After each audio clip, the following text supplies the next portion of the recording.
시사의 새로운 희망 시사대원군입니다. 시사대원군 방송이 곧 시작됩니다. 시사대원군 구독, 좋아요, 알림 설정 부탁드립니다. 시사대원군 방송을 시작하겠습니다. 시사를 탐구하는 찐 유튜브 채널 시사대원군이 저녁 10시를 알려드립니다. 시청자 여러분 안녕하십니까? 시사대원군 24회 소식 전해드리겠습니다. 지난 8일부터 전국적인 집중호우로 인해 서울특별시가 큰 피해를 입었습니다. 하늘에 크게 빵꾸가 난 듯 곳곳이 물바다를 이루어서 마치 이탈리아의 베네치아를 방불케 했습니다. 시내버스에 빗물이 차오른가 하면은 지하철역 계단에도 빗물이 흘러서 역시 큰 폭포를 방불케 했습니다. 반지하에 살고 있던 일가족들이 구조를 기다리다가 안타깝게 목숨을 잃기까지 했습니다. 지난 8일 밤부터 전국적으로 집중호우가 직장인들이 퇴근하는 오후 6시에 시작되었습니다. 빗물은 금방 보란듯이 물바다가 되었고 파도까지 밀려와서 마치 큰 해수욕장을 방불케 했습니다. 그렇다면 집중호우로 큰 피해를 입은 서울은 어떻게 침수 피해를 입은 걸까? 서울 도시철도 4호선과 7호선이 오가는 환승역인 이수역에서는 지하철역 내에 빗물이 유입되며 계단이 폭포로 변하고 천장이 무너지기까지 했습니다. 기사님의 빠른 판단력 덕분에 이수역에서 정차하지 않고 바로 통과했습니다. 서울고속터미널 지하상가도 상황이 다를 리 없습니다. 빗물의 유입으로 지하상가는 물바다로 변했습니다. 이번 피해로 인해 약 7,000대의 차량이 빗물 유입으로 인해 침수차가 되었습니다. 이번 집중호우로 인해 사망자는 8명이 속출했습니다.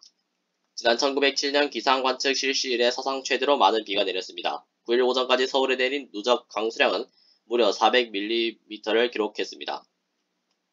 올림픽대로 강변북로 내부 순환로 등의 주요 도로는 통행이 통제되고 지하철 9호선 일부 구간은 운행이 중단되기도 했습니다. 앞서 보신 것처럼 서울은 11년 만에 또 물난리를 겪었습니다. 다음 소식 넘어가겠습니다.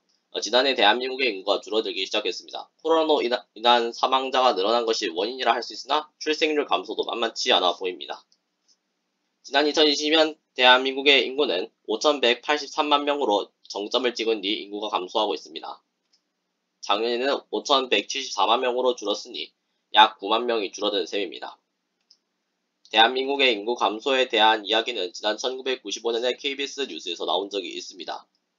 당시 뉴스에서는 2021년에 5,058만 명으로 정점을 찍고 줄어든다고 예상을 하였으나 예상과는 다르게 2020년에 5,183만 명으로 정점을 찍고 감소하고 있습니다. 이에 대한 사람들의 반응은 어떨까? 대한민국 인구는 줄어야 한다. 교육 취업 경쟁이 심하다. 상위권만 살았는데 뭐를 넣는가? 한국은 너무 발전만 생각했다. 수직적 구조를 잊은 게 아닌가? 지금이라도 생각을 뜯어 고쳐야 한다. 아이를 낳아서 키울 수 있는 나라를 만들지 않고 정치인들이 부당 이익만 챙길 수 있는 나라를 만들었다. 무한 경쟁 한반도에서 내가 겪은 고통을 타녀에게 절대 대물림할 수 없다. 아침에 눈 뜨고 일어나 나가는 게 굉장히 짜증난다. 애초에 태어나지 않았다면 이런 감정은 느끼지 못했을 것이다. 무서운 건 젊은 인력의 유출이 심해지고 있다. 노년층에 대한 정책이 많아질 것이다. 미래가 안 좋은 한국에 남을 이유가 있나? 애초에 살아가는 사회를 만들었어야 하는데 살아내야 하는 사회가 만들어진 것이다. 과거에는 일손이 많으면 이득이었다. 그러나 요즘은 집값 물가 상승에 이어서 자녀 양육비가 크게 늘었다. 전 세계적으로 인구가 줄어야 살 수 있다. 한국은 나중에 취업난이 해소될 것이고 세금 낭비도 줄어들 것이다. 사는 삶이 안정적이어야 한다. 정부가 이 문제를 해결할 생각이 있을까? 정치인들은 주머니에 돈이 되는 것만 급급하다. 인구 감소의 큰 원인은 수도권으로 젊은 세대가 집중되고 있다. 정치인들 중 아무도 이에 대해 관심이 없다고 본다. 네, 이와 같이 많은 사람들이 한국의 희망이 없다고 생각하고 정치인들에게 문제가 있다고 경고하고 있습니다.